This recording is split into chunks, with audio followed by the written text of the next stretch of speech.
Nous suivons de nombreux patients qui ont présenté un accident vasculaire cérébral. Cette pathologie très fréquente est responsable de troubles moteurs, paralysie, troubles sensitifs, troubles de la parole, troubles de mémoire et très souvent aussi d'une fatigue qui impacte beaucoup les patients. Quand un patient est accueilli au sein de l'établissement, il est pris en charge par une équipe pluriprofessionnelle de rééducation sur un plateau technique spécialisé. Cette équipe est composée de kinésithérapeutes, d'ergothérapeutes, de neuropsychologues, d'orthophonistes, de psychomotriciens, d'enseignants en activité physique adaptée et d'aides-soignants de rééducation.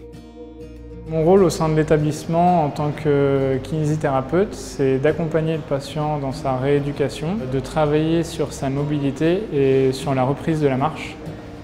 Nous avons différents dispositifs robotiques ou non sur le plateau technique pour faciliter la récupération des capacités motrices du patient. Nous utilisons également la balnéothérapie pour permettre la réalisation d'exercices avec un allègement du poids corporel. Donc, durant les phases de rééducation, on va pouvoir travailler la mobilité du patient avec différents dispositifs. Ces dispositifs vont lui être proposés en fonction de son évolution, de ses capacités. Le programme de rééducation est vraiment personnalisé en fonction des besoins du patient et de ses objectifs. Alors nous utilisons un certain nombre de dispositifs dans l'accompagnement aux soins du patient. Nous pouvons engager sa participation à l'aide de mise en situation, comme l'activité cuisine thérapeutique. Dans les séances d'ergothérapie, nous pouvons stimuler les capacités motrices et cognitives du patient à l'aide d'équipements comme le simulateur de conduite ou l'exosquelette robotisé du membre supérieur. Tout ceci vise à améliorer son indépendance et son autonomie dans ses activités de vie quotidienne.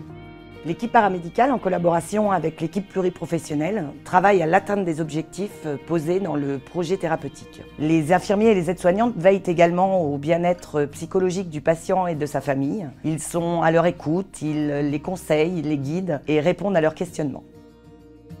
Mon rôle au sein du centre de rééducation est la coordination de l'équipe paramédicale. Donc, les infirmiers et les aides-soignants accueillent le patient, l'installent, ils l'accompagnent tout au long de son séjour dans les gestes de la vie quotidienne, de manière à rendre le patient le plus autonome possible. La préparation de la sortie du patient est l'affaire de tous. L'ensemble des équipes hospitalières, de rééducation, sans oublier le service social, le patient et son entourage interviendront afin de rendre le retour à domicile dans les meilleures conditions possibles. Mon projet de soins est enregistré dans mon téléphone.